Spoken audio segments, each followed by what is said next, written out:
week number 3. So this week what we are dealing with is going to piggyback off of what we learned last week.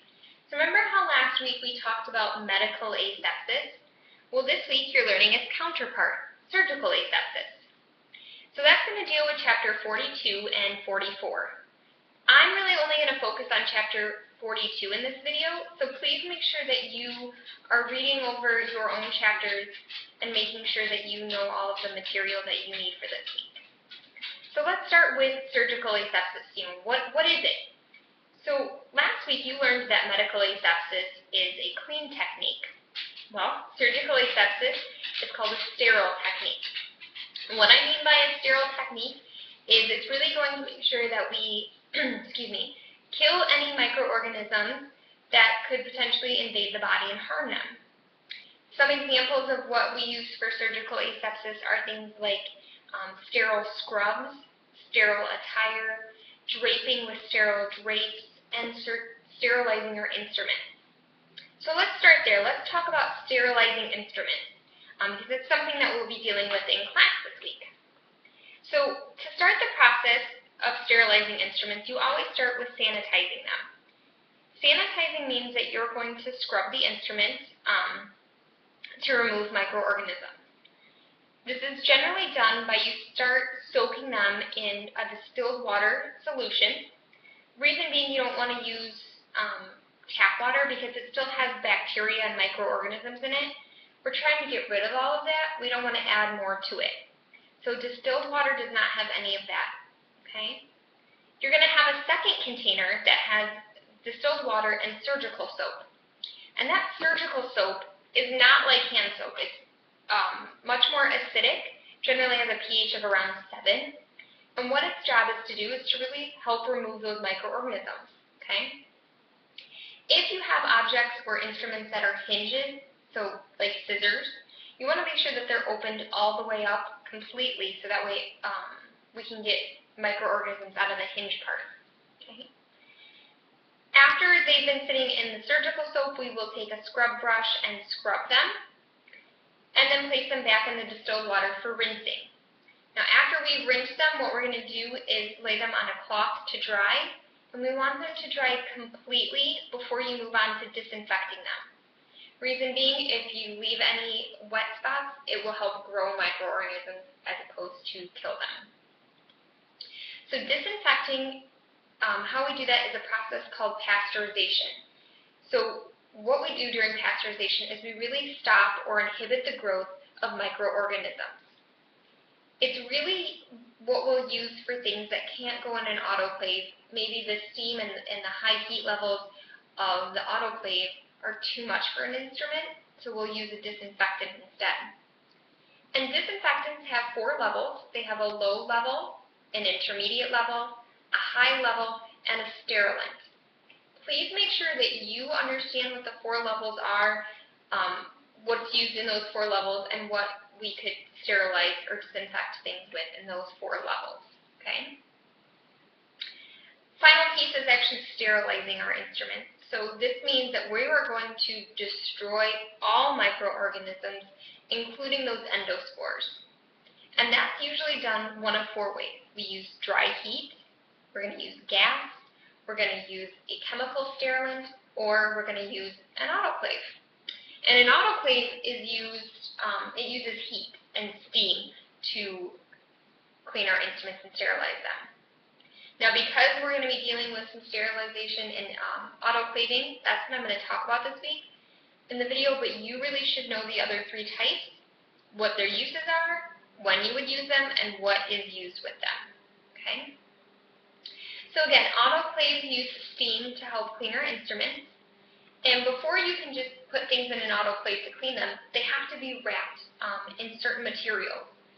So you can use one of 3 materials. You can use autoclave paper, you can use a cloth wrap, or you can use a pouch. Now the cloth wrap and the pouches are really the most common types, and it's also what we have in the lab. So that's what I'm going to teach you with this week, but please make sure you look over the autoclave paper as well, and the different rules and regulations with the autoclave paper. It's really important that you make sure you know the proper way to wrap your materials, especially when you're using cloth and paper, to make sure that the items can be sterilized correctly. What you're going to use is a method called a fan fold. And the fan fold really is a great wrapping technique, because what it does is it leaves those 1-inch borders where you can touch and pull open a package without contaminating the contents on the inside. So it's really important to make sure that when you're wrapping, you leave that 1-inch border for you to touch without having to worry about contaminating the instrument on the inside. When you're autoclaving, we need to make sure that we label the package correctly. What I mean by labeling the package correctly is you want to make sure the outside of the package has what's on the inside. You need to make sure that you say what instrument or maybe what kit's on the inside. So maybe you have like a pelvic exam kit, and everyone in the office knows what's in that kit, so that way you label it well, so whoever needs one knows they can come grab it without having to go, what's on the inside of this? Second thing is you're going to need to make sure that the expiration date is on the label. And it's going to be different for what kind of material you use. I'm putting it on you guys to figure out which material lasts the longest, okay? And then you also want to put your initials on the outside of the package. That's pretty much you saying, I'm going to take responsibility if something is not sterilized correctly. And in medical field, it's important to make sure that you put your stamp on things that you did, right? Also, when you're using an autoclave, you have to load it correctly. If you don't load it correctly, sterilization doesn't properly happen. So in order to make sure that you properly sterilize, you're going to make sure that the items are put in vertically, okay, as opposed to horizontally. You also want to make sure that all your packages are separated by at least 1 to 3 inches. And if you have any jars, that you lay them on their side with their lids taken off. Alright, so that's how we sterilize our instruments. Let's talk about how we sterilize our hands and ourselves. So in order to sterilize our hands, we're going to use a process called a surgical scrub. It's similar to what you guys learned for hand washing last week, but with a little more power. So to start a surgical scrub, you're going to start by washing your hands with the medical asepsis that we learned last week. After your hands are washed and dried, you're going to actually put on your cap, your goggles, and your mask. Reason being is these things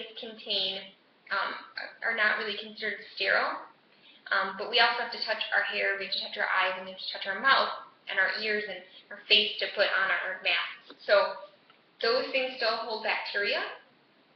So doing this before we do a sterile hand scrub is appropriate. If you did it after the fact, you'd have to re-sterilize your hands after you just sterilized them. So after your equipment is on, what you're going to do is you're going to get a sterile scrub pack. And that sterile scrub pack is going to have a sponge that already has the soap impregnated in it, and it's going to have a nail pick. Now, you always start with the nail pick, cleaning under each fingernail, and you want to make sure your hand is running under the water, and you clean off the nail pick after every fingernail.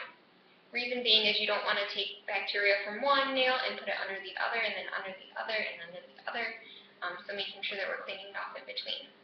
Even if you don't have fingernails, you still need to be doing this, because you never know what bacteria could be kept on your nail beds. Then we're going to use that scrub brush, and you're going to get it wet so that way the water can make the suds active. And you're going to clean tops of your hands, bottoms of your hands, in between every finger, and you're actually going to clean all the way up to your elbows here. So the reason that we do that is because we want to take all of the bacteria from our hands and run it off of our elbows, okay?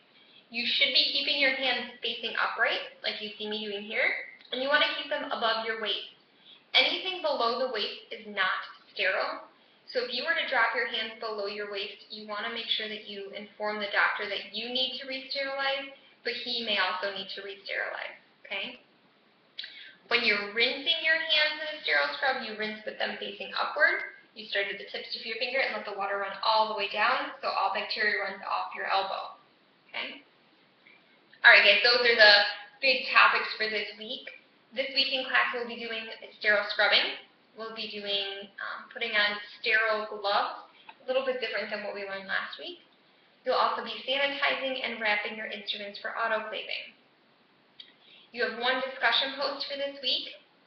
Please make sure that your initial post is due on Tuesday by midnight, and your 2 responses are going to be due Saturday by midnight. For your homework assignment this week, I put up a rubric underneath the calendar due date so you can see what I'm going to be looking for. But the basic thing I'm looking for is I want you to research a minor surgical procedure. This is something that could be done in an office. Patients don't have to take the day off of work. They don't have to go under anesthesia. They don't have to be admitted to the hospital. Something simple. Mole removals, colposcopies, things like that. I want you to tell me what the basic procedure is and what instruments get used during that procedure. I also want you to tell me how you would set up a sterile tray for that procedure. Okay? It should be 1 to 2 pages in length, so not very long, but you need to make sure it's in APA format. Now, if you're still having troubles with your APA format, that's okay. Please look underneath my video. You will see that I've actually put up, and I've had them up for weeks, the template for APA format. Okay, you can pull up that Word document, put in your own work into it, and it's perfect. Okay, please don't be ashamed if you have to use that. A lot of students have, and no offense, I've used it and at times too. So don't be worried about having to use it. It's a tool. It's there to help you. Please use it. All right, ladies, please make sure that you read your chapters on your own prior to class, and I will see everyone on Wednesday. Goodbye.